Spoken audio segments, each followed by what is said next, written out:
Hello and welcome back to qualifying for the EERC Berlin E-Prix, the opening race of the fifth season. We had some technical problems there, so we missed the final group and a half of qualifying, unfortunately. But the streaming PC is all sorted now, so we're back in time for the Superpole shootout between the top five, which are in reverse order. It's Michael Koch will be going out first, Michael Steffel going out after him, Joshua Hamilton then in third, Pascal Egger got to second in the end, but the fastest in the group stages was Quies Sonneveld. So definitely an interesting group. So let's wait for Mia Levers, by the way, just missing out in sixth, by the way. Not by much, by 0.034 of a second. So he'll be a little bit disappointed to miss out on Super Bowl down to sixth. It's only the top five, I believe, who go into Super Bowl. Yeah. Is that all right, Josh? It is, and I do apologise to everyone who's looking and has got the wrong title card and wrong stream name. This is the EERC Formula E Championship Season 5 Race 1 from Berlin, not Portimao 6 hours. Well, that's sort of what happens when you we have to restart the stream. So just to let you know, Ed, I can't see a thing at the moment. Yes, that's not surprising. Yeah. So that's not great news at the moment as we wait for cars to head out into the track. Well, there's nothing happening, so you're not missing too much. How's that? Perfect, Ed. Okay, my bad. I can see and I can hear as they go through. Yeah, Still waiting for our reigning champion to make his qualifying attempt, I think. Yes, while we're waiting, we're all motorsport fans here. So if my computer will let me, while we wait for the cars to head out there, I will give you the quick rundown. Oh, never mind. The car's heading out of the track anyway. But quick rundown from F1 testing day one, as we're all motorsport fans. Norris was the fastest at running in the 2022 cars. He did stop at the end of the pit lane in the afternoon, but he did a 1:19.568 on the C4 soft tyres. Leclerc and Sainz, second and third. Ferrari looking very quick. Most of any team in terms of number of laps under 153. Red Bull, Alpine, Williams, Mercedes, AlphaTauri, Aston Martin, McLaren also completed plus 100 laps, but Haas needed 43. Alfa Romeo 42, as both of them hit problems on the opening day. So there you go. That filled the silence a little bit. There we go. Michael Koch, a little rusty coming out of the pits, but just manages to avoid the wall. That wouldn't be a great start to the crash on the formation, the warm-up lap for qualifying. Indeed. But he's the reigning champion, so probably above such trivial errors. Definitely doing everything he can to warm up the tyres. Look at the brakes glowing, almost as orange as that black and orange Dutch livery on the Free Avond car. And what a time to go Dutch. The time to be alive, indeed. Yeah. Formula E World Champion, Formula 1 World Champion. And considering that before 2020 they didn't have a world champion across motorsport, the Dutch are going through I believe he is Free Avond's first champion, definitely in an EERC series as well. So Michael Koch, certainly with a little bit of expectation behind him now, the quietly impressive young Dutchman. Going about his business. Look how wide he goes to start the lap. Let's go on board. Josh, take us through as Michael Koch attempts to qualify on pole position in Superpole. Down towards turn one then, after you cross the line, hit the brake. Don't bother about the regen, you don't need it. Little bit of a mess on the brakes, hit apex, only the second part though. Nice round turns 1 and 2, now 3 and 4, they link into each other, 2 rights. Back underneath what used to be the media centre and the hospitality area. A little bit unsettled as he comes into turn 5. 6 is good. Now on the back straight away. 7 and 8 form a bit of a curve. This is the kink at 9. Rise up the speed as well. Still in first gear. Hard on the brakes. Slap down towards turn 10. Another tight left-hander. Leads back in. 11 and 12. A chicane area similar to what we had back in Season 1 and, of course, in Season 7. 12, 13, nicely done. The rears can slide here at turn 13 and 14. He's beautifully held that, no rear slide at all. Down the back straightaway then, in towards the hairpin at turn 15, slamming on the brakes. Car can drift into the wall at the exit. He's just about held it. There was a snap at the rear. You saw him correct it. Last corner, turn 16, slam on the brakes again. Oh, you got that very tight there, Josh. That was a brilliant final corner. What lap time is Michael Koch going to come away with as we power towards the line? 1:17.9, Josh. Decent time. I mean, it puts him 4th on the combined times, but he has improved. So a 1:17.866 is the time to beat for the race itself. I apologise if the game is a bit loud here because we've just had to restart it. We've not had time to turn the game down. So we'll just have to grin and bear it for the rest of Superpole. But here comes Michael Steffel then, beginning his lap. Here comes turn 1. On the outside, Michael Steffel brakes as late as he dares without sliding off into the wall. Looking okay at the exit as well. Now hooks it through turns 2 and 3. Oh! Little A touch. little wide there. He sort of turned a little early and the car drifted out just the tiniest bit, but that won't have hurt him too much. Now here we go through the S's essentially. Turned a little early and the car into the wall. And just about getting it spot on there. Michael Steffel, fastest of everyone through the first sector in the number 27. Here we go. Here is turn 7. He gets it turned in nicely. The car looks like it's handling very well over the curbs actually. Oh! A little touch. bit of a... that wasn't too dramatic. Michael Steffel just about had it under control. Yeah. Go on, Josh. You were saying about the game, I think it's only loud for us. It's not loud for them, strangely enough. Okay, maybe it's his FE car has been quite quiet, but Michael Steffel, again, looks like he's up on the time. Whoa, lock up. Oh, no, he drifts it into turn 15. Somehow manages to keep control there. But wow, what a finish to the lap, Josh. Absolutely. He touched the wall as well, so he didn't damage anything, but he's lost a lot of time. 17.9, the time to beat. Here we go across the line. It's going to be a 17.9. Oh, 9.50. Oh. Was he faster than the time set by Michael? I think he just beat Michael Koch's time. 8. He did. Oh, but that was so narrow as we look at Joshua Hamilton warming up his tyres on his outlap. It was 16 hundredths of a second faster. That's how much it was. It was Michael Steffi is a 1:17.850. Michael Koch is a 1:17.866. That's an incredibly close time. Yes, but now Joshua Hamilton has got to beat that time of a so 1:17.6. Is it 1:17.6 he's trying to beat, or is it the 1:17.9? Isn't it? 1:17.9.5, yes. Isn't it? Yeah, that's what they've got to do. 1:17.950. So here we go. Joshua Hamilton begins the lap in the number 16. There's a yellow in the final sector, but that won't affect him too much as he goes towards the inside. Pits, yeah. Yeah, this is a good start. Neat and tidy so far. It's nice at the exit of the back half now into the Mickey Mouse section. this whole sector 2 is kind of the Mickey Mouse section, but Hamilton makes it look very neat and tidy and easy. A very serene lap so far for the E-Media Racing driver. Here's turn 7. Oh, well over the curb there, and it looks serene as a swan, but I'm sure he's pedaling like crazy under the surface where we can't see. Here we go, not drifting too wide. As he exits the extended loop and runs it out wide. It's personal best in the first sector. Personal best in the second sector. So he's on it here. It's going to be really close, Josh, as he goes through the final few corners. I think he's going to do it here. This could be provisional pole position for Joshua Hamilton.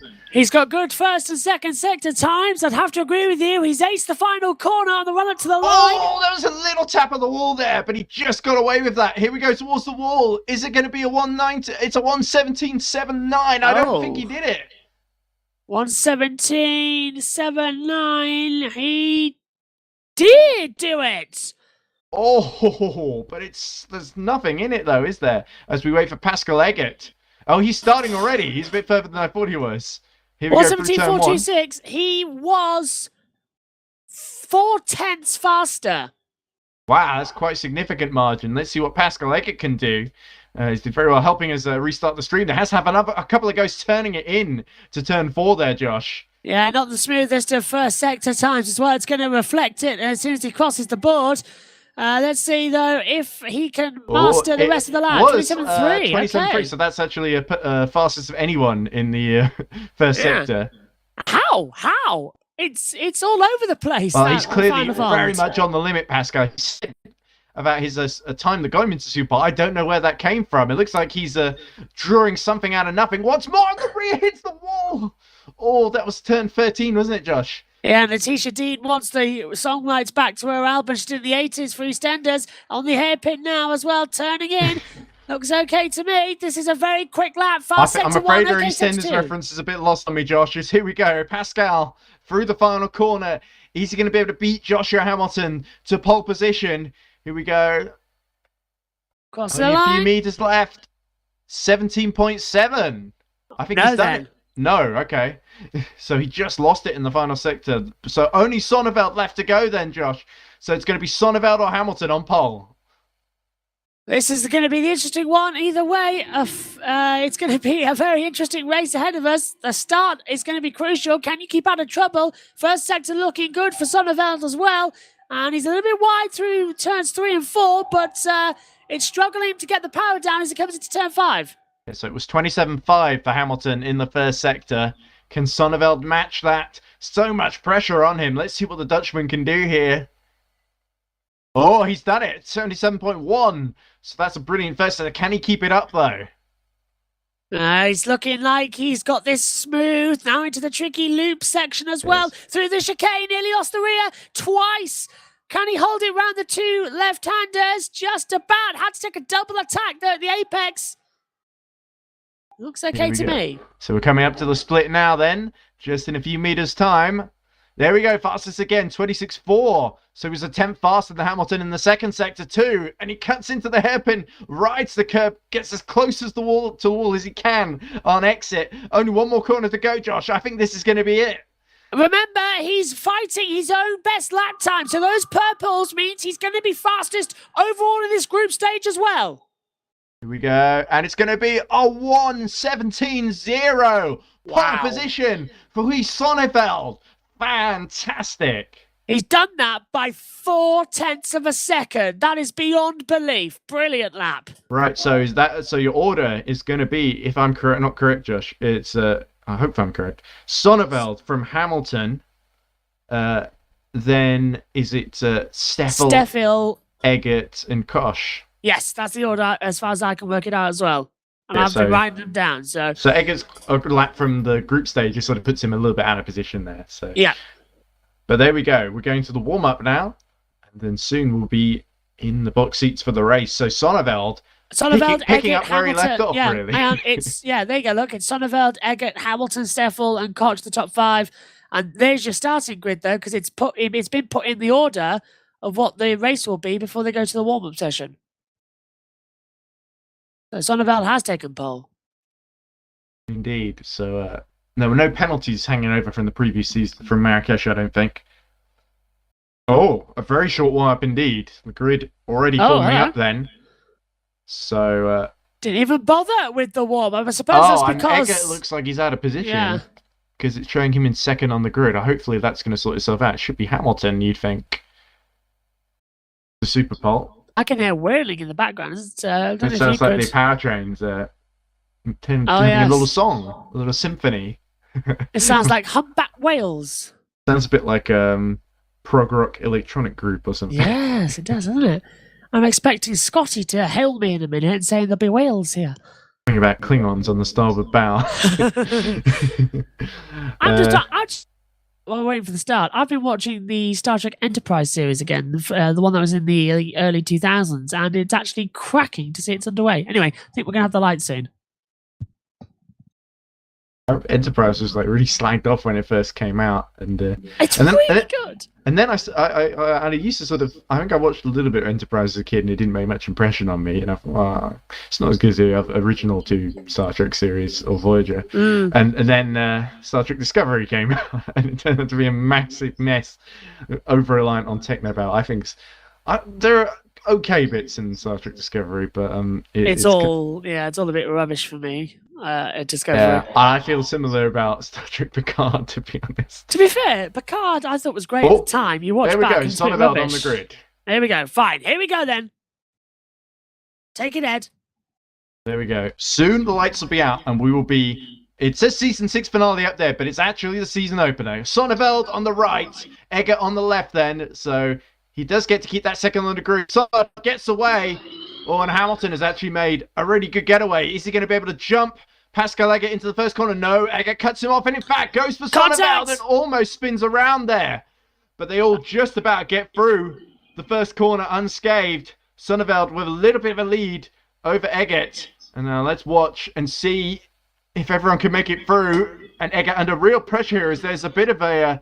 Nick Homewood in trouble, and he gets, that looks like 10 Sonneveld, the other VMS driver, just right behind him at the moment, and challenging for 11th position.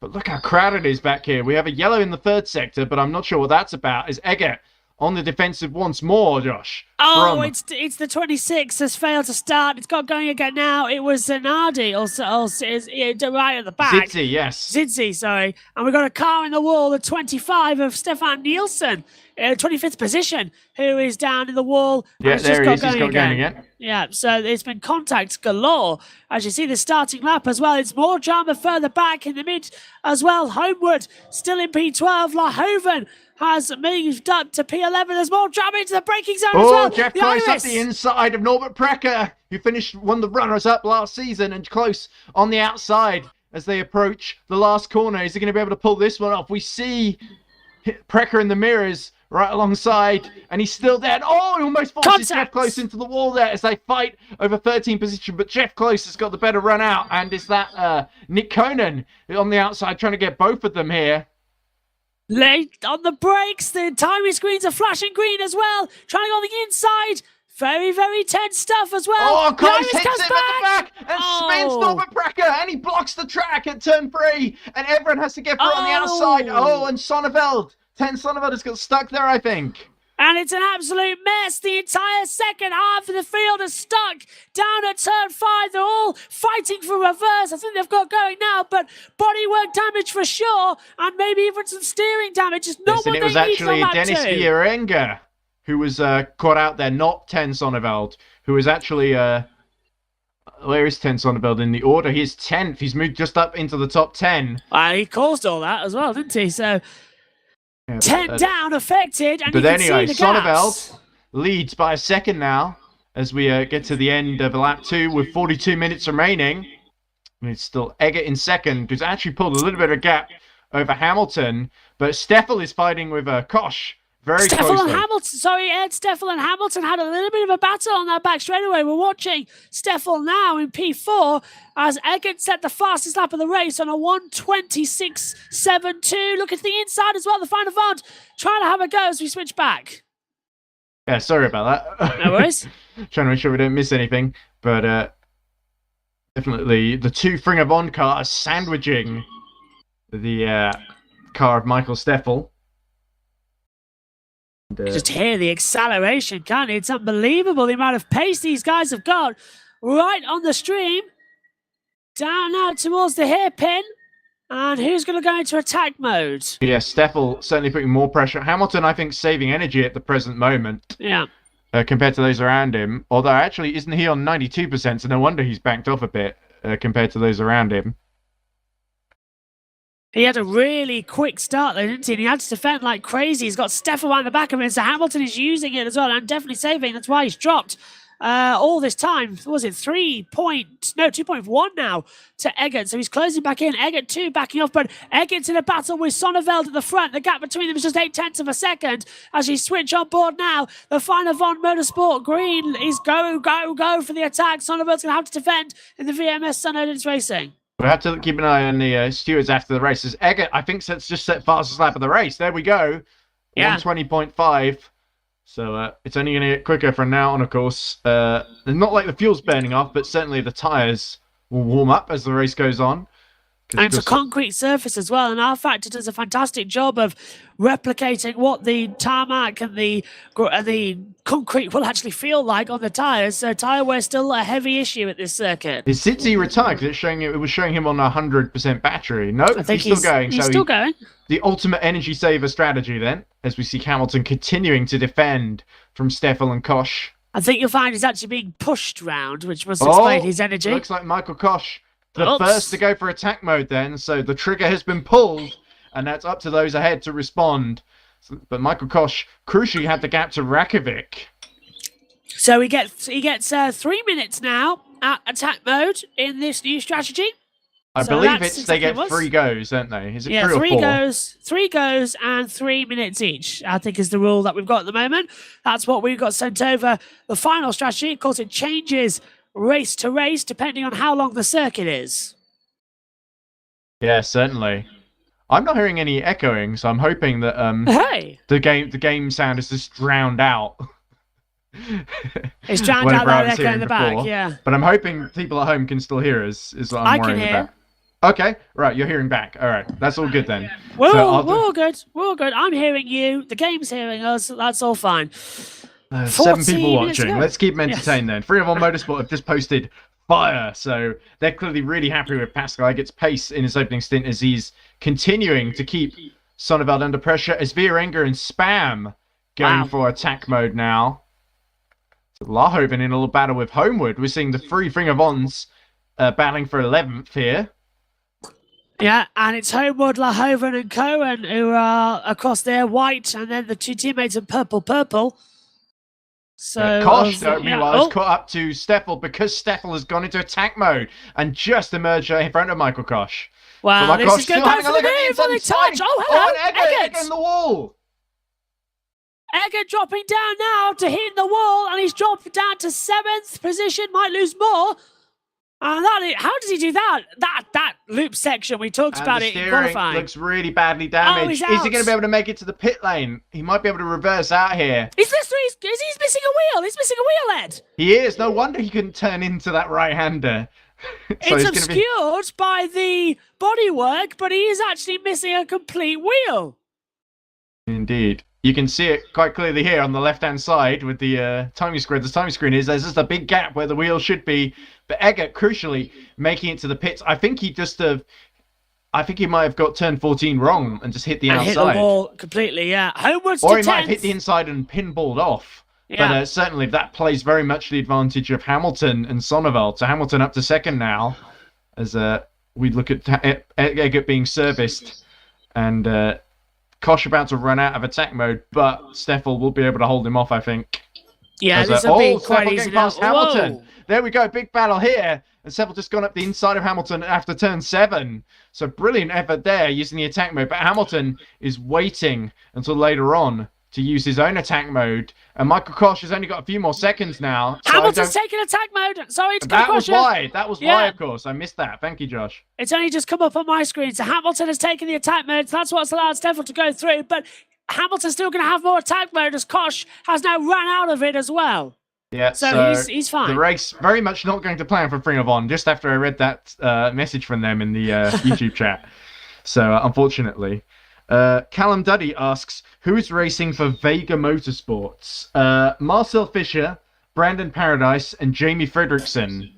Do you see any of them in there, Josh? I don't see any of them in the top 20, as Gachi takes Sonneveld for 8th there, actually.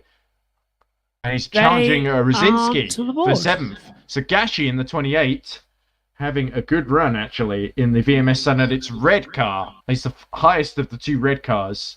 Oh, no, Sonneveld is, because he's leading. Sorry. Sonneveld leads this race as things currently stand. And Michael Steffel goes for... he's about to run out of attack mode, so he's going to be vulnerable to Joshua Hamilton. And Sonneveld, interestingly... able to keep the gap to 2.8 seconds. We see a lapped back marker in the way here. That might be, is that Tobias moving out of the way in the Iris? Just getting out of the, well, he's 15th at the moment, and he's dropping like a stone. If it is 77, I think you're correct. As Lahoven in the last 15 now is just about to run out of attack mode. And here we go, Hamilton using his attack mode on the outside. Steffel have run out now. So Hamilton now has to make the move work around the outside. But Michael Steffel is still there. Oh, and he slides at the rear. Too much power on that number 16 car. But Hamilton has made it through, Josh. Absolutely crucial for him if he wants to win this one. Only 2% less than Sonneveld. So he's got to get the hammer on now. Strike while the iron is hot with his last minute of attack mode. As Rakovic is fighting with... Whoa! And go for the inside. I think Rakovic taking advantage of his attack mode. That, And also, yeah, so Rakovic really on the attack now as well, on the back of Koch. As just looking at the timing screens as well, Sonneveld's gained 3.6 seconds now as trying to go right around the look at outside. this. He's almost trying to feed him in the wall there. Oh, and they touch. They touch Joshua. And they're going to touch again. Oh, they touched again. And that's 3 aggressive times. defending from Michael Koch. The reigning champion does not want to be passed. It was an aggressive strategy. And he's matching it with his driving tactics on track, it would seem, as Hamilton's about to run out of attack mode. And Rakovic sliding as an attack not quite panning out for him, as Evers is now starting to close on the both of them. He's back on the power. He's trying to go on the inside. He's out of attack mode though, but he has the inside line down towards the hairpin as well. Late on the last, but he's going to break late. He's going to force him wide. He knows he can do it on this part of the track. Oh, and Rakovic did well not to feed him in the wall there. Oh, and now he's just got to make sure he can turn in without barging into the side. He's still down. Contact. They touch again.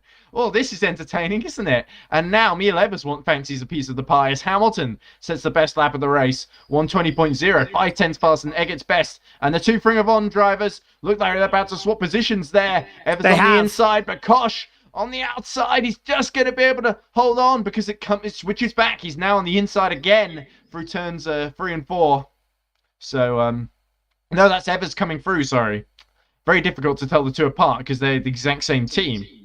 They're both Ring of Honor green. Yep. Oh, no, Ring of Honor white is Evers, and I think Ring of Honor green is Michael Koch. Koch is green, yeah. It's very hard, though, to tell who's who on this angle and as well. And has just gone into his second attack mode. So the gap up front, Joshua Hamilton is 2.9 behind Sonneveld. So Sonneveld hasn't gone for attack mode once yet.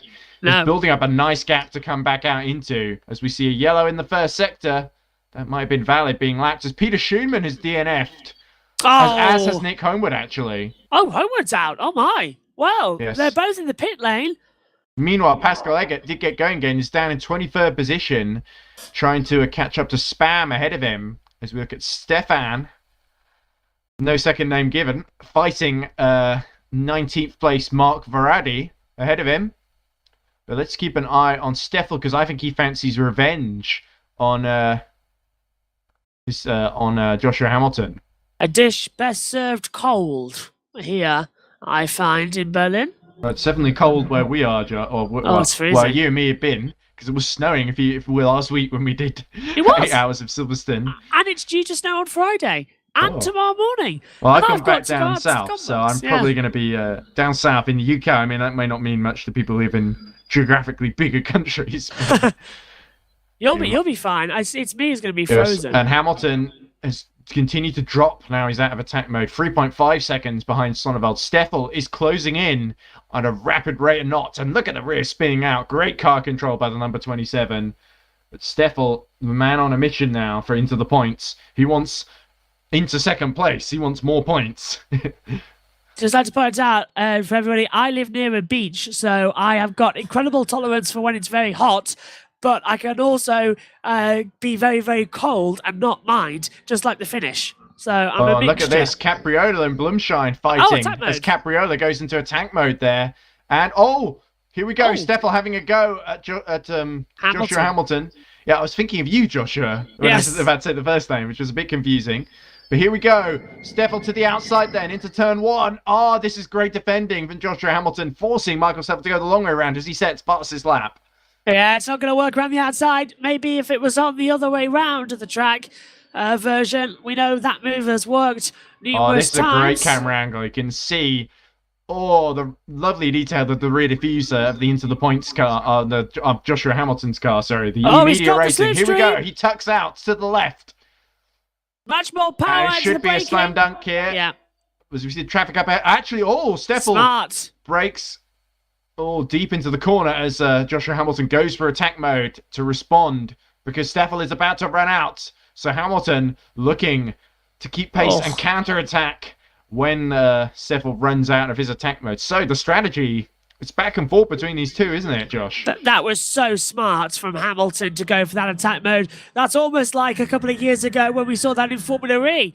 We're seeing it in Formula E now, Josh. Yes, eSport. I think Rosenquist hasn't driven much in the attack mode Gen 2 era, so I think you might be thinking of it was in Santiago. It might have been Verline who did that. Verline, that was it, yes, yeah. when fighting Sam Bird. As Evers has just been passed by Rakovic.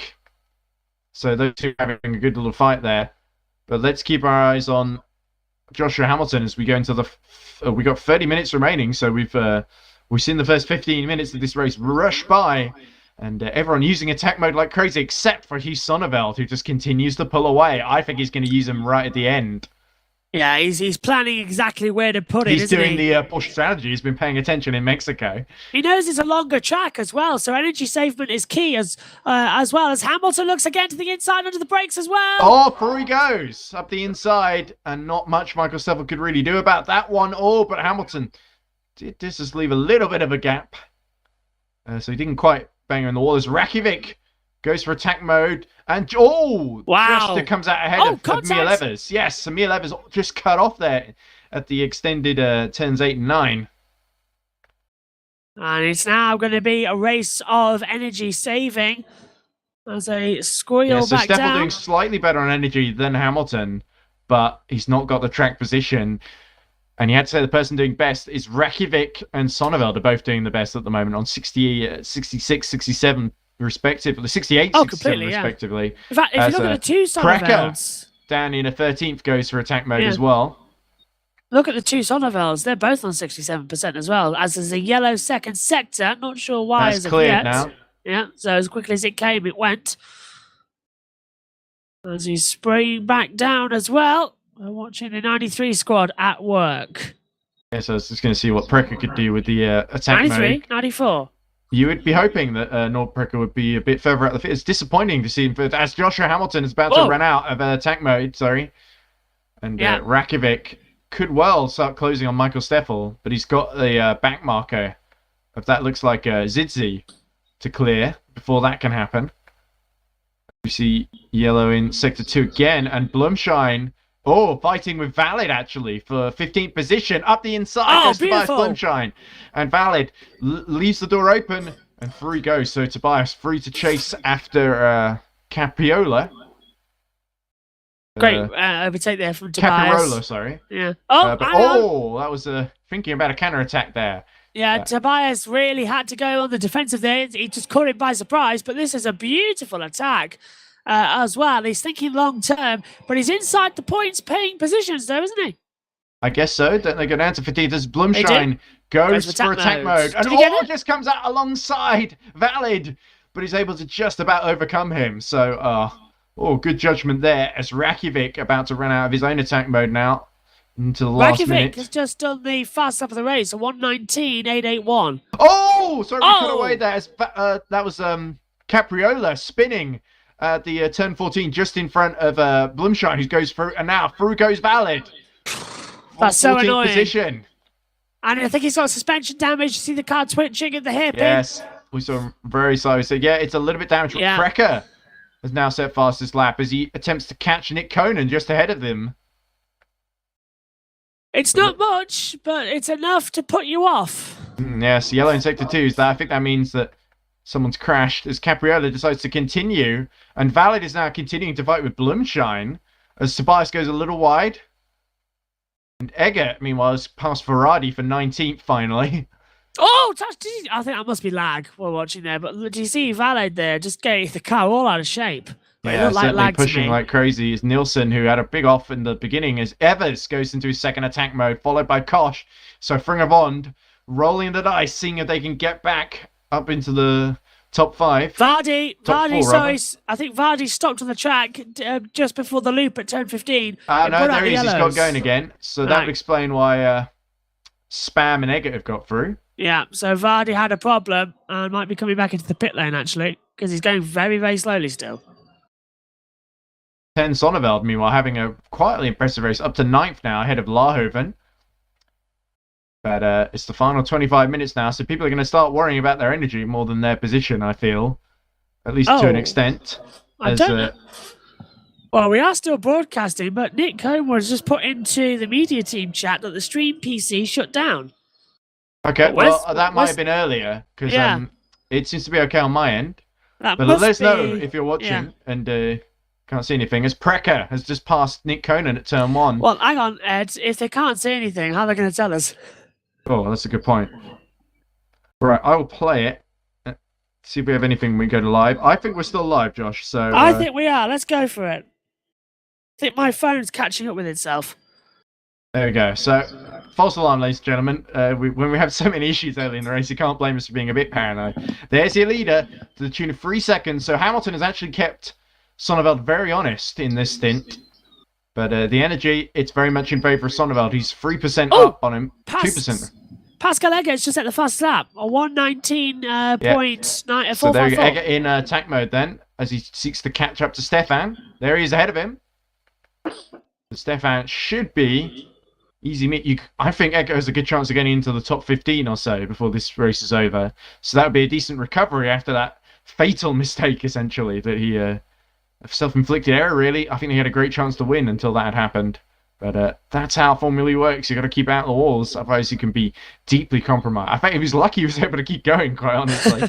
Yeah, after that, I would have put it through as well. So I would have retired, really, if that happened to me. So very good that he's Ever's still about there. to run out of attack mode. There's Rakovic.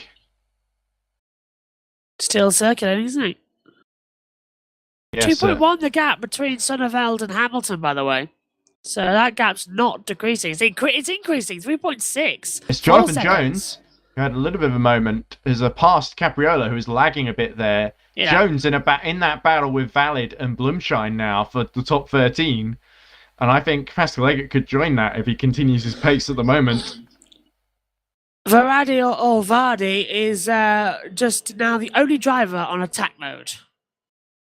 Here we go. Jones looking very racy here. I'm not sure Valid is going to be able to hold him off for too much longer. Oh, but Valid going for attack mode. Interesting strategy there.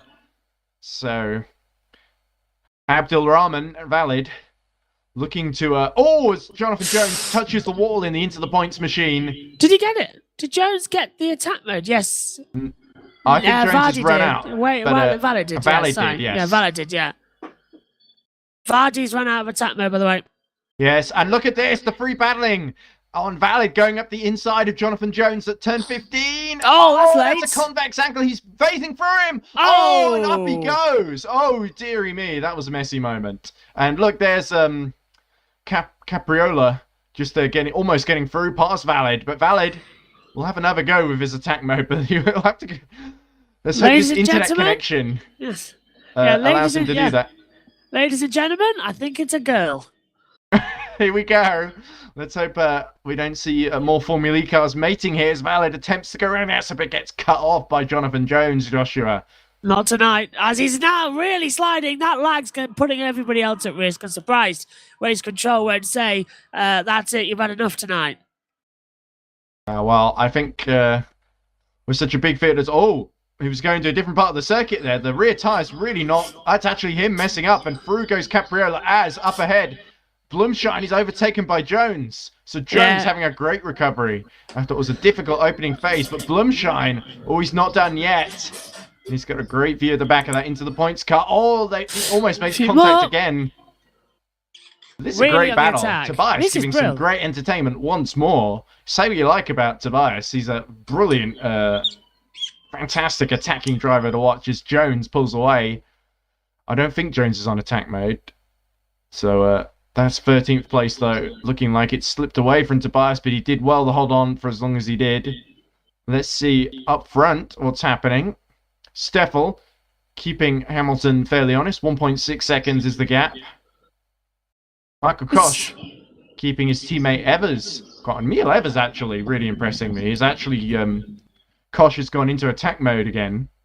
So we'll keep an eye on him. I think he might be giving Evers a bit of a challenge. Rosinski too, if he said that as well, has gone into attack mode. No, it's Koch we're just spectating. It's Rosinski, sorry, who's gone into it. Yeah, right. Krzysztof Rosinski in the 63.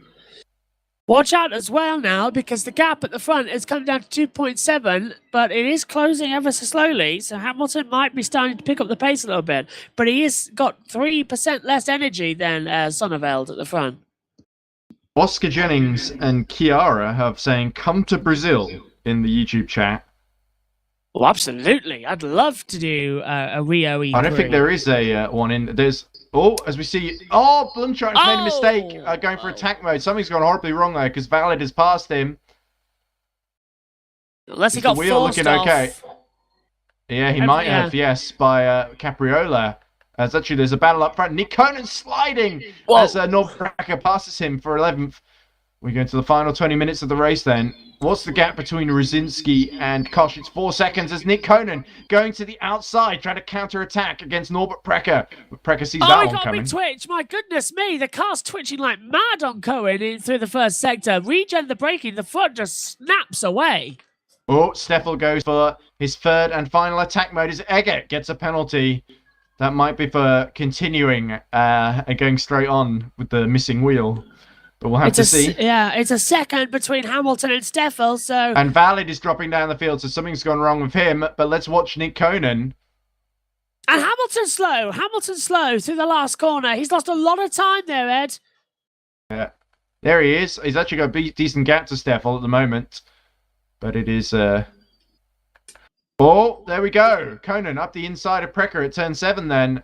And Precker's starting to struggle because he's dropped into the clutches of Jonathan Jones, who is really making hay at the moment. Having a great second phase of the race as Vierenga gets himself a penalty. Pascal, Eggert and Vierenga are right together on the circuit, so I wonder if that has anything to do... Oh, there we go! Oh, Precker's lost the wheel. No wonder he's being passed. So he just hit the wall at the entrance to turn 8, I think, actually. And he will have to make a trip to the pit lane. It's Eggert and Precker hitting the wall, losing wheel. This is exactly what happened in Marrakesh, isn't it? Yeah, wheels come loose as soon as you touch the wall. There's the klaxon going for the background. So Precker's race done. He'll get back out there, but he won't be able to move up. We've only got how many left in this race now? So many in the pit lane. I think it's less than, 20 cars I think we've got left. Maybe even 19. It's 19 cars left out of 26 starters. Wow. There's 7 retirements then. But there's Blumschein in yet another battle with Vierenga. And Eggert now is caught up to Tobias, just right behind him. So he's going to be a threat in a second. But Steffel up front continues to close. He's within a second now of Joshua Hamilton. So the pressure really on Joshua Hamilton. Is he going to go for attack mode this lap? He's held up by the traffic almost. This isn't helping him. As look how quickly Steffel's gaining come through. So much. 4 tenths now, 3 tenths. It's done. This is it. He's going to have him. But Hamilton's got that second attack mode. 17 minutes left in which to use it.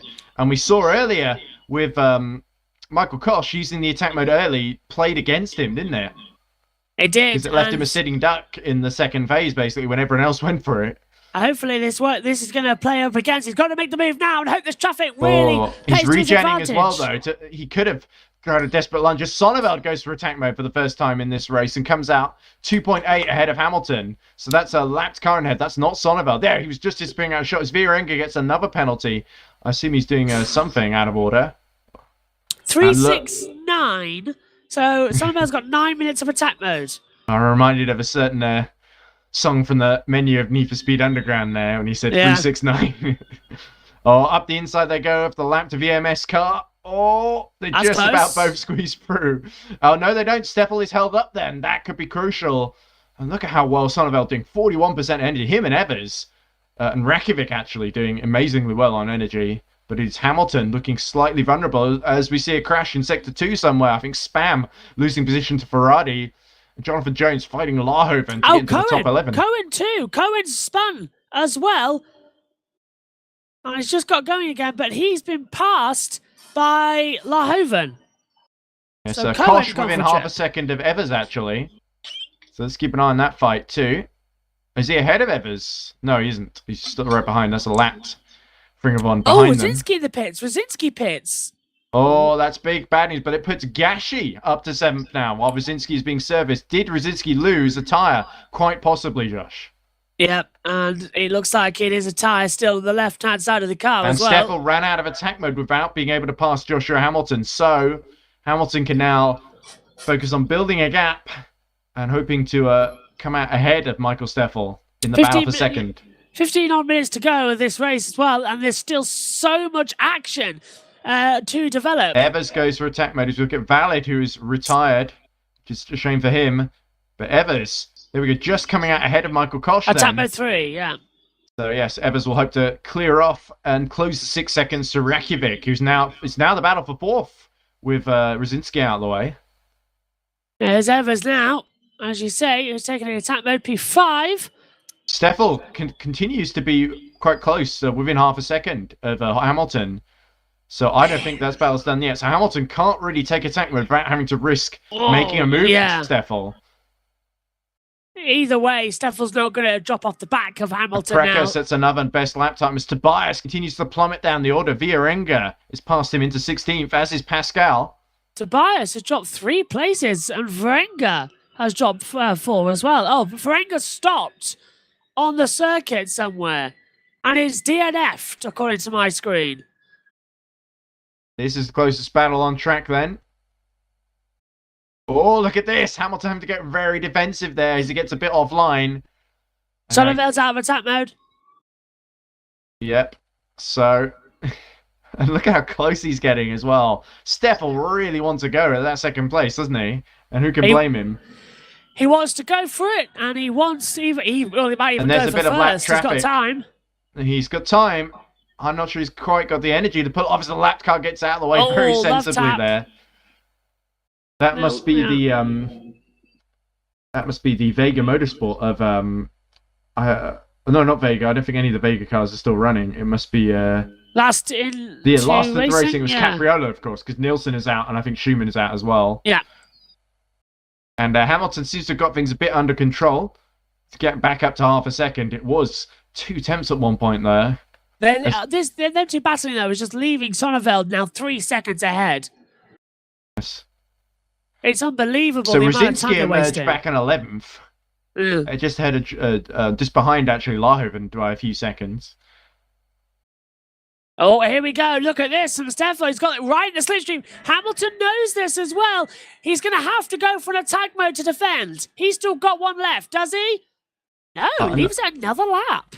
Yeah, Ever's about to run out. He's not quite. He's about 5 seconds behind Rakovic. So, oh! Big collision there for Steffel, and we're running right at the front of the nose for that one. It's this middle sector where Hamilton really slows it down. I think Hamilton's trying to save energy because Steffel's got a percentage up on him. 7 seconds now to Sonnenveld as well, so you're correct. 3%. It's doing wonders, isn't it now? Steffel's got to pass him. He's got to. He's draining his energy as well. But don't forget, using up energy trying to pass him. That's the problem. Yeah, don't forget, Sonnenveld's still got to take another 2 attack modes. But there's only a couple of cars left in this race. How many? 20. Well, it's not a couple, is it? That's a lot. Let's see if there's any... Osler McAlinden says Vega Motorsport says... Oh! It's Ferrari. Ferrari making an error. I'm going through. Passing... No, Ferrari got past there. Capriola's been passed by Precker at the inside of turn 1. So Norbert Precker making a late charge up to 13th. And now he sets off after Jonathan Jones, who's some way up the road. Quite a way up the road, actually. 12 minutes and less to go. And the gap, 4.8 seconds between Sonnenveld and Hamilton. The gap between Hamilton and Sonnenveld goes for a second attack mode. Yeah, he's got a big gap to come out in. So he's now 5 seconds ahead of Hamilton. And it must be said, Sonnenveld has dealt with the traffic beautifully as well. Despite this middle sector being so restrictive. And look, Steffel lights up the tyres. He's sliding behind Hamilton. Nice to see the Hamilton name up front in Formula E. That's not something I would ever thought I'd see. But of course, it's not Lewis, it's Joshua. So it's sort of a combination of your name and Lewis Hamilton's name, Josh. I'll take it. There's no Ed driver in this field, but... Eduardo Mortada. Of course, we've got Eduardo, the championship leader, I believe, still in Formula E. Yes, after Mexico. By 2 points, I believe. Yes, let's keep an eye on the order. Kosh, 1.3 behind his teammate Neil Evers. Will there be team orders for the final attack mode at Ring of Honor Racing, or will they stay in formation? We'll have to see. But look at Steffel. It's in these braking zones that he really closes up, isn't it? As Sonnenveld really just managing things for the last 10 minutes. I wonder if he's going to do a Porsche and try and go for an extra lap. But Lahoven goes for another attack mode to try and pass Nick Conan. If Sonnenveld wants to see tomorrow, I don't think he will. Late lunge. Wow. But it doesn't quite close enough as they go past the old World War II plane. Of course, Berlin Tempelhof famous for the Berlin airlift during the Cold War in the late 40s, was it? where, oh no, 60s, wasn't it? 60s, the dropping, Yes, yeah. because Kennedy was president. It was the Ich bin ein Berliner speech, of course. Yes. Where they were lifting to the occupied East Germany, airlifting supplies to them through Tempelhof Airport. There's been, yeah. Many famous world events, of course, happening in Berlin, not least fall of the Berlin Wall in 1989. And other things not related to the Cold War and World War II. Like, I don't know, Bowie doing that concert. Yeah, maybe that wasn't the best idea, wasn't it? Okay. But Michael Steffel continues in real world, sim racing world events at Berlin to close on Joshua Hamilton. He's right behind him now, as we can see on screen. And Joshua Hamilton sustaining a lot of pressure here, trying to make sure he's not losing energy defending here. But Michael Steffel might be just a little bit too quick. Here we go. Let's go on board down the straight. Is he going to lunge up the inside at turn 7? Sonneveld has got the gap back up to 8.5 and looking very comfortable indeed. Oh, look at this. Poor Michael Steffel's got nowhere to go, has he, in this sector? He's so much quicker than Hamilton at this phase of the race. And look at how much now the pressure Hamilton's being put under. Steffel's got practically just and there we go. Michael Koch goes rush for his final attack mode. So I think now we're going to see the attack on Mia Leathers. This is it. This is the crunch point. He's taken it. Ooh, and Sonneveld's out of attack mode. Yes, so 9.4 the gap up front now as Koch is right behind Evers already. Let's see if the two Frank Von teammates play nice or whether it's all-out war in the battle for 5th place, Josh. All-out war in Germany? Well, that could be something that we're all familiar with. Another bad choice of words by me, yes, admittedly. Yeah. Well, to be fair, we could all be like that. The only good news is, by the way, it looks like, from what I've learned, from being told this morning that the Russian Grand Prix was on, I've now learned this evening that the Russian Grand Prix is cancelled and the Turkish Grand Prix is back. So we swap one warring state well, with it looks another. like Nikita Mazepin was wrong, not for the first time. Yeah, but I love how we swap one warring state with another. I mean, how dumb are the people who run Formula One at the moment with this? Well, I think it was because of the sanctions, not necessarily the war. It's because the international, it's the EU and the UK imposing sanctions on Russia.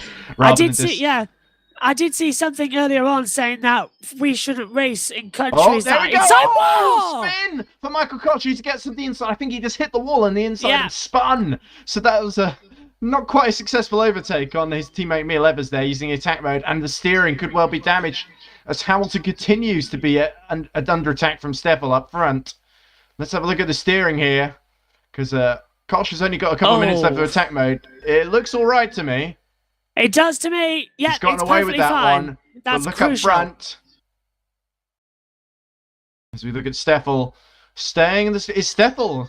Do you think maybe he's trying to save energy and then wait for Hamilton to run out right at the end because he's got that percentage on him? Oh, no, I don't think he is. Round the outside we go. But Joshua Hamilton sees that coming, and you see Joshua Hamilton's able to anticipate what Michael Steffel is trying to do, isn't he? Yeah, and he's putting his car in the middle of the track. He gets more and more comfortable. There's less Michael Steffel can do the surprise, as there's a back marker that almost hits the wall behind them, but continues on in the sister BMS. Look how quick. It's the number 16 car, sorry. Ooh. Look how quick Steffel is now. Look at this. Hamilton's defending like mad. Steffel's going to go to the inside, lay on the brakes. He's just got to send it at some point. He can't keep going through. And if these guys use their final attack modes, I know Steffel has, Hamilton hasn't used his final attack mode yet.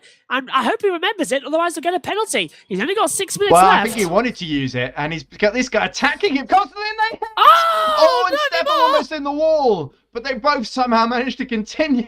That was a scary moment and a half. Synchronized spinning. As Rakovic has actually gone into attack mode, Koch has got past Evers somehow. Well, this has been going on. There we go. Well, that's impressive. So he's caught back up, and now he's actually some way behind. But Rakovic has gone in to attack mode, so I think to try and make sure that Koch doesn't catch up to him. Closing up. Yes, the strategy's playing out, but Joshua Hamilton doing brilliantly to hold on to second position from a charging Michael Steffel, who's trying every trick in the book, weaving this way and that, saving energy, using energy, bursting for every little opportunity that he's given, and even bumping in the back when there isn't one, frankly, for the second sector. But it's not going to be over until we cross the line on the final lap, and we are 5 minutes to go. Sonneveld, he can set the pace. He's 10 seconds up the road from this battle, but here we go. Once more, Steffel tucks into the slipstream. Oh, and gets out very early. I think he's being more circumspect now. It's through attack mode. Gone for attack Goes mode. Joshua Hamilton. And is Michael Steffel going to be able to get through Hamilton? Oh, just nudges through. But Steffel's got the inside, and they can't go side by side through the second sector. Surely. Hamilton played that brilliantly. That was risky by Hamilton, but he made it work. And Steffel boxed in, nowhere to go. He's got to go for an attack now before that attack mode of Hamilton's really starts to egg the gap away. I think Steffel's run out, though, because that was Hamilton's last one.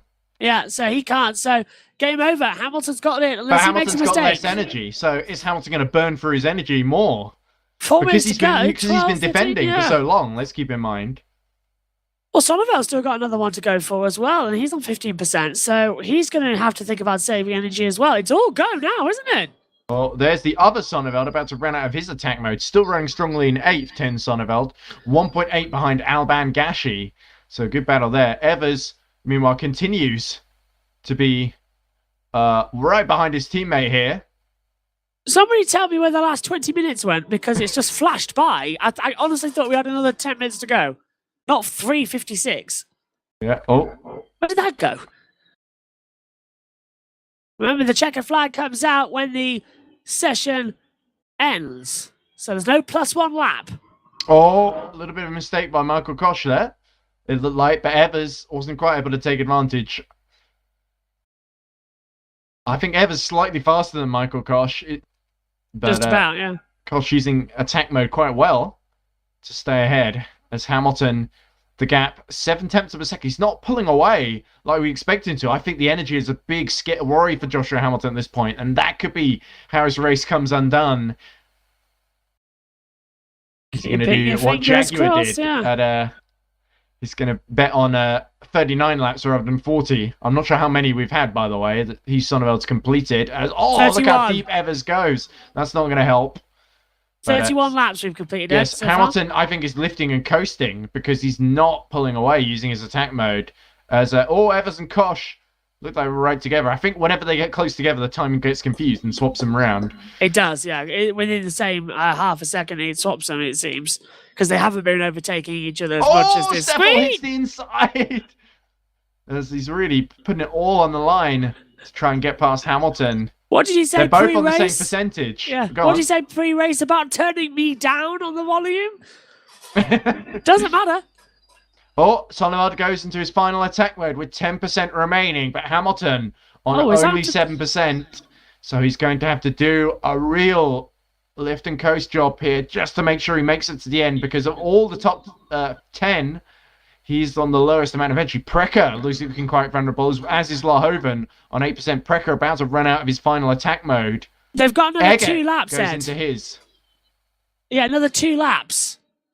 Wow. There you go. Steffel and Hamilton. Steffel slightly better on energy than Hamilton, but both on 7%. Sonneveld, 11 seconds to the good in the clear up front. Sonneveld's about to cross the line. Oh, Evans having a look at Michael Koch. Sorry, Joshua. And having to back out at the last minute and bumping the inside wall. Right, Sonneveld crosses the line with 1:40 to go. It's a 1:20 lap. Oh, Tobias is out. Oh. Turn 1, there he is. And I think there may be a wheel missing. He's gone into the pit lane to retire, so he may have had some kind of energy issue. But that's Tobias Blumschein's race over in the dying few minutes. But here's Steffel continuing to challenge. Yeah, there's 2 laps to go there, this one and the next. So this is the penultimate lap of the race. We'll do 34 in total. Question is, though, 5% of energy to make it. Oh! Not sure who that was. I just heard it, didn't you? Yes, it must have been one of the VMS. It might have been Vierenga. Yeah. Oh, look at this. It was Milan Rakovic. He's lost out to Evers and Koch. He was running 4th. And now the Fringavon drivers are battling over 4th. Evers was looking up the inside there. Oh, it's all gotten very tense here, right at the death, as we get towards the final lap. Look at Koch, though, just defending like crazy. The rear sliding as well. They've got to keep this one bit calm. Koch quite low on energy too, yeah, but not as low as Steffel and Hamilton up front. 5%, yeah. Well, Sonneveld's taken attack mode. He's third and final one, and he's hemorrhaging energy now. Yes, Evers, late die to the inside. Is he going to pull this one off? Oh, no. Oh, The that's two Ring of mucky. On cars trying to play nice here. Here is Sonneveld starting a lap. So we're entering, I think, what's going to be the final lap. Lap 34, yeah. This is it. This is the last one. Checkered flags out now, ready at the starting grid. 9/10 then between Steffel and Hamilton as the clock runs out. And Sonneveld has only got a few corners to go now before he takes victory. And he's going for fastest lap. Look at that purple first sector. Of course, he's on attack mode. No wonder. So, yeah, Sonneveld, I think he's going to cross the line before his attack mode runs out. Oh, no, he might just about have timed it to avoid getting a penalty here with having attack mode left over. But I think you only have to use it before the end of the race. Yeah. Yes. It doesn't matter if you don't use all of it. Here we go. Only 2 more corners to go now. Sonneveld has led from lights to flag. A driver who's really come of age, in my opinion, Josh. Absolutely. And now he's going to get his second win in a row. And it's richly deserved for the VMS Sun Edits racing driver. Chris Sonneveld powers towards the line now. And victory in the Berlin E-Prix goes to the likeable Dutchman. Here we go.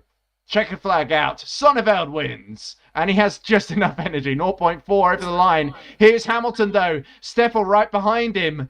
Is he going to be able to beat him? Kosh is really low. 0.8. I think Michael Kosh isn't going to make it, Josh. But here we go. Joshua Hamilton secures second from Michael Steffel. Evers is right behind. But Michael Kosh...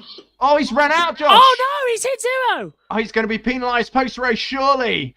But he finishes 4th on the road. But Evers will almost certainly inherit 5th. He was just about legal. Rakovic, that crash at the end, costing him 4th. And the 2 Ring of On drivers just slipped past him. Well, Gashi. Gashi's got 0. Sonneveld right behind him. It'll be a disqualification. Norbert Precker, yes. But Sonneveld, 10 Sonneveld, is going to hold on to 7th position. So a great day for VMS Sun Edits. 28 and the number 10 come through to finish and round out your top 8. Nick Conan will be next. Not bad. Look at Precker pushing. Oh, who's pressing? Oh. He's pushing, I believe that's Vierenga. Oh, no, not Vierenga. It's whoever Precker was pushing. That's sportsmanship. No, it was Nielsen. No, Berardi, sorry. That's sportsmanship to push him across the line there. Yes, well I'm not done. sure Berardi had much in the way of energy, though. Yeah. But we'll see. But certainly a fascinating race and a brilliant end in that battle for second and for 4th, really. What a race. What a way to start season 5. Indeed. Shame Jean Armand didn't get into the race because I asked him if he wanted to do an interview. And I didn't know a reply, so I assume he was busy. I think he asked me before the start, oh, you and Josh gonna race then? And I was like, well, I got a MacBook and an Xbox, so I don't think that's possible, Jack. I have a PC that barely runs F1 2021, and when it does, it crashes when you run OBS. Right, shall we have a brief look over our final results then? Let's. Right, well, I got the mid-race Well, you've results got the graphics, so I can't do it. Here you go then. So, Sonneveld takes victory for VMS Sun Edits from Joshua Hamilton for E-Media Racing, taking what I believe his first podium. Or it might be his second. I think he might have got podium in Santiago last season. But certainly his best result. He's not finished as high as second before, so lofty heights for Joshua Hamilton. Michael Steffel takes 3rd. He'll be a little bit disappointed, but still a brilliant performance by him in the number 27. Michael Kosh takes 4th. Our reigning champion gets his championship off to a decent start, but he would have hoped to be on the podium. Miel Evers just missing out, and maybe he will inherit that 4th if Michael Kosh is penalised, because of course we don't know if that 0 point, if there was a little recursive amount of energy left for Michael Kosh there. Miljan Rakovic takes 6th. Alban Gashi 7th. Ten Sonneveld 8th. Nick Conan 9th. Krzysztof Rosinski rounds out the top 10. Then we've got your next page of finishes. Josh, would you like to take us through 11th through to 20th? I can't see. Oh. Is when they load up, I'll take you through them. So don't click off Okay. until after I've finished. It's Lahoven in 11th, Jonathan Jones in 12th place. Pascal Egger dropped down to 13th after having that wheel off earlier on. Oh, they've gone through it. There we go. There we go. Norbert Precker, Caparoli as well, 15th. Forenga in 16th. Spam down to 17th after being involved in that major pile-up. Varadi out of the race as well. Nielsen and Tobias retired in 20th place in the end as well, making it 19 finishes. Ed, you better take us through the last couple of bits if I've got to press the button. Stefan, valid. He was having a good race. Jeff Close, disappointingly. Peter Schoenman, Nick Homewood, and Zidzi. Schoenman, Homewood, Zidzi never really got going, unfortunately, through the first couple of laps. But unfortunately, they did not make it to the end of the Berlin Prix. But thankfully, Huis Sonneveld did. So let's see if we can have a little chat with our race winner. I would enjoy that. Where is he? Let's send him a message.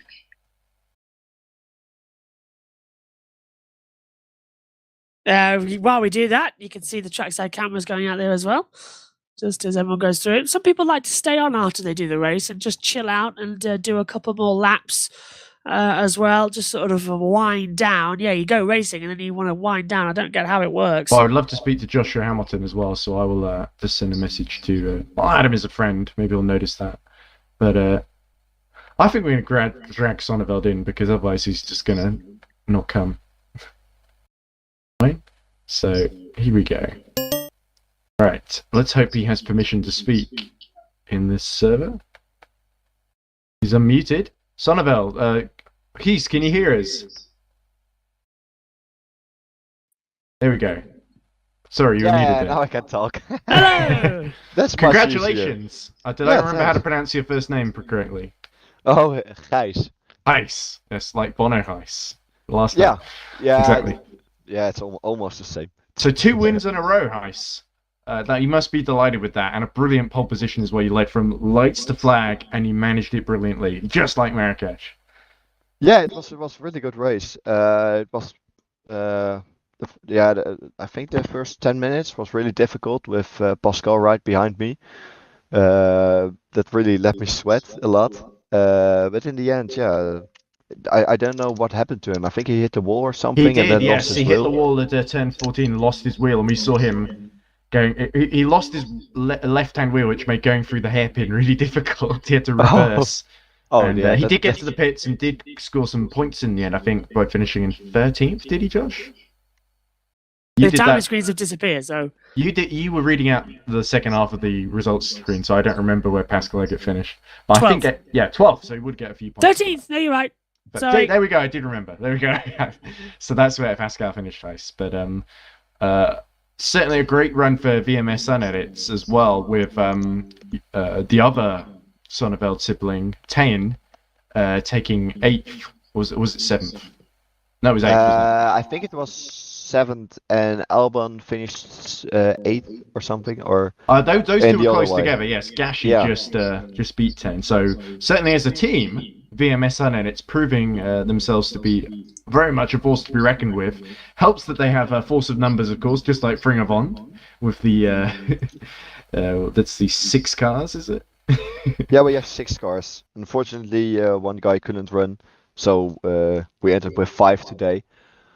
But still, yeah. Yes, really I think good result. Rakovic had a late error because he was running in 4th and just got beaten by the 2 Ring of Ons. Had a little hit with the wall, I think.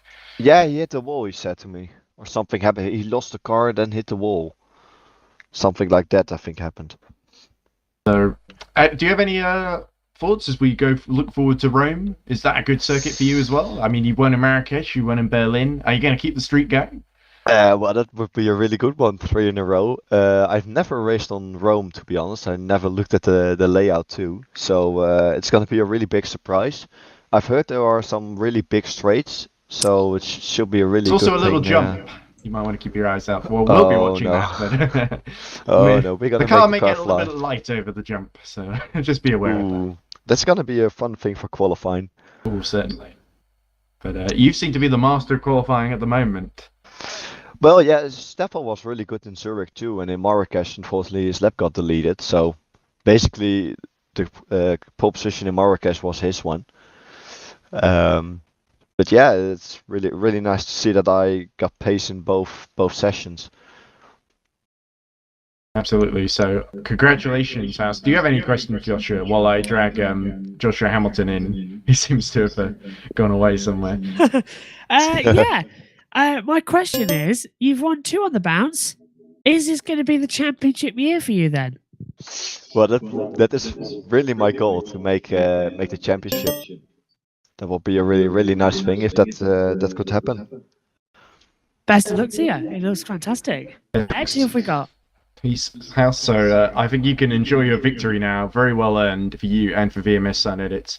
We've just been joined by Joshua Hamilton and Michael Steffel, who had a brilliant battle for second position. Joshua, Michael, are you around? I know you're around, Joshua, but I mean other Joshua. I'm here. Mr. Hamilton, I mean. Hello. Yeah, he's in Spain. Not that Mr. Hamilton. I mean Joshua Hamilton. Sorry. I'll disappear. So our second place finisher, Joshua Hamilton. So it was a great start, and then you inherited second when Pascal Eger crashed right in front of you. And from then on, it was a brilliant strategic fight with Michael Steffel, who's also with us. So take us through that. It must have been very tense, especially with 10 or so minutes to go, when it looked like Steffel was bumping into the back of you, and it looked like you were under a lot of pressure.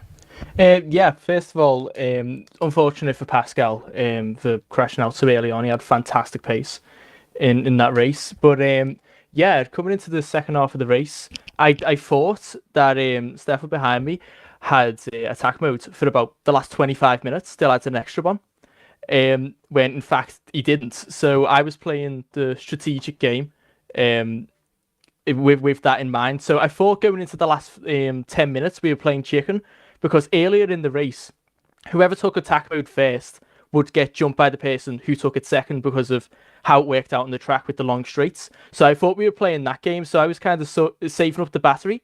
So if that was the case, then I could push a little more. But going into the last 5 minutes, it was evident that I was the only one still with attack mode, luckily. But yeah, it was a tense race.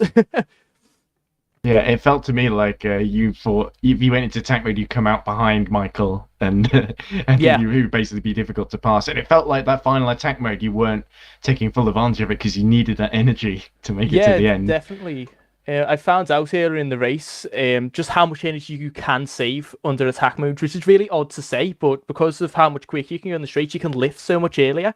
So you can run about the same energy usage as you can without attack mode on this track. So I was keeping that in mind, and I sort of figured out that he didn't have it, so I was taking it very easy. So were you disappointed as well in qualifying, because I think you just lost out to Pascal in there? I thought you'd out-qualified him in Superpole, but I guess Pascal wanted to start second, so, and he's the steward and the guy in charge of the championship. But I was quite disappointed with my Superpole lap. I've got to say, there was a lot more still in that lap, but it was just too cautious.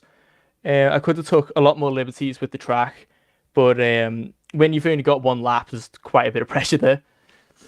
do you think if you'd not had Michael behind you most of the race, that you would have been able to catch up to House? Sorry. Probably not. Going into the last 25 minutes of the race, I sort of give up.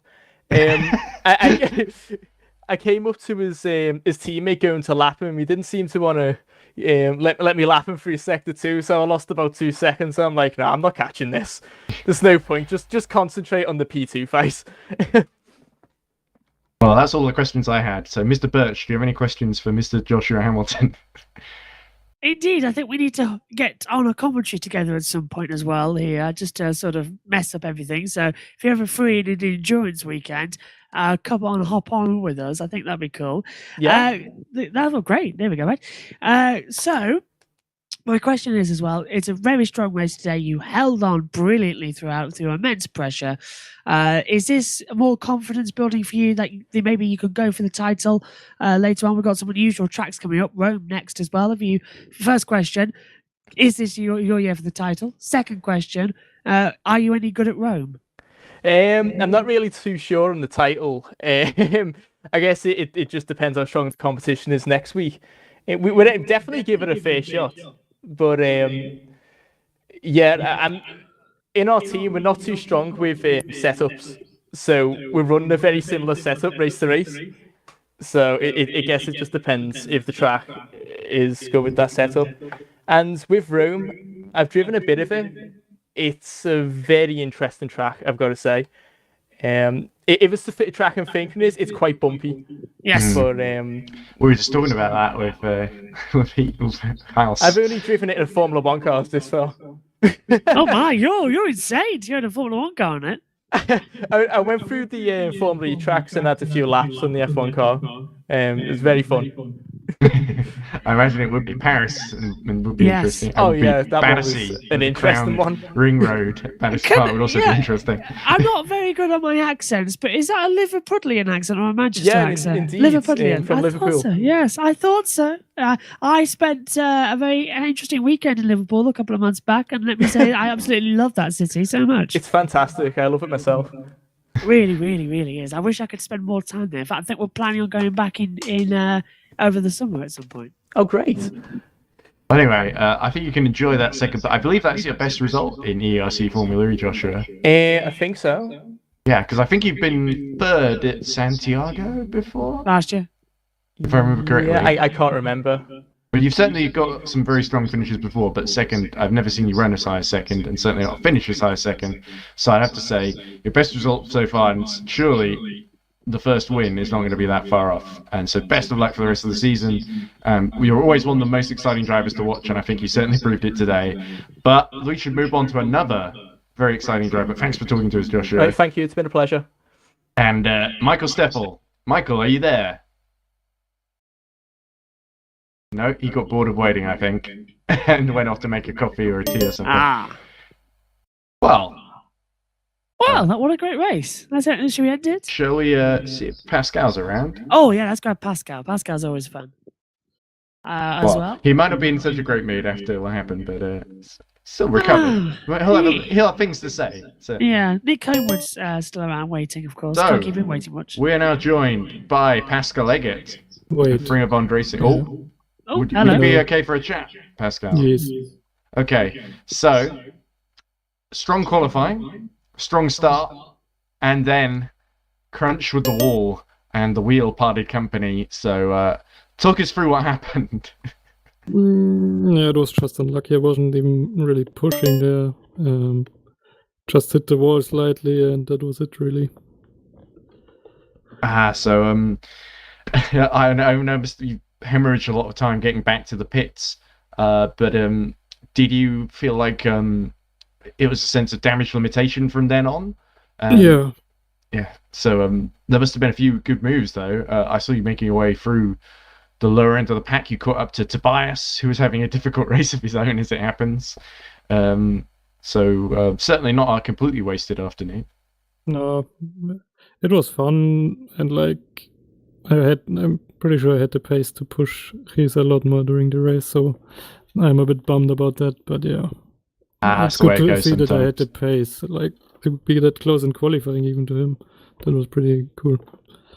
So we move on to Rome next. A good Yes. track for you, Pascal? We saw how well you went at Zurich. You were very strong, and of course at Santiago as well last season. Yeah, it's a fast track, a lot of elevation even, so should be interesting. Oh, I certainly agree there. And thanks once Absolutely. again for running everything and delaying Superpoles to let us get back in, even though you all were very close to getting pole position. But Greece House, sorry.